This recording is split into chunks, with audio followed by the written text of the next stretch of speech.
બેટા સાબર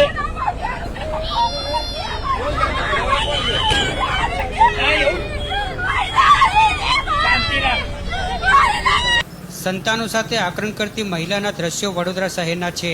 કઠણ કાળજાના માનવીને પણ હંપાવી દે તેવા દ્રશ્યો સર્જાયા હતા પોલો ગ્રાઉન્ડ બાગીખાના વિસ્તારમાં, જ્યાં વડોદરા મહાનગરપાલિકાની દબાણ શાખાની ટીમ ગેરકાયદેસર દબાણો હટાવવા ગઈ હતી. જ્યાં દબાણ શાખાની ટીમ એક ગરીબ મહિલાની લારી ઉપાડી જતા પાલિકાના વાહન આગળ બેસી મહિલાએ પોતાના બાળકો સાથે આક્રમણ સાથે વિરોધ કર્યો હતો. બાળકો સહિત પરિવારની રોકડના પગલે પોલીસ અને પાલિકા પણ મૂંઝવણમાં પડી ગઈ હતી. જોકે પોલીસે પણ મહિલાને સમજાવવાની ઘણી કોશિશ કરી હતી, પણ મહિલાને કાબુ કરવામાં તંત્રનો પણ પરસેવો છૂટી ગયો હતો. મહિલાની આવકનું એકમાત્ર સાધન આ લારી હતી, જેના પર જ મહિલાનો આખો પરિવાર નિર્ભર હતો. પણ તે પણ દબાણ શાખાની ટીમ લઈ જતા મહિલા રણચંડી બની ભારે આક્રોશ સાથે લારીને દબાણ શાખાના પંજામાંથી છોડાવવા ઝઝુમતી રહી. પણ અંતે દબાણ શાખાની ટીમ મહિલાની આવકનું એકમાત્ર સાધન આ લારી પણ ઉપાડીને લઈ ગઈ હતી.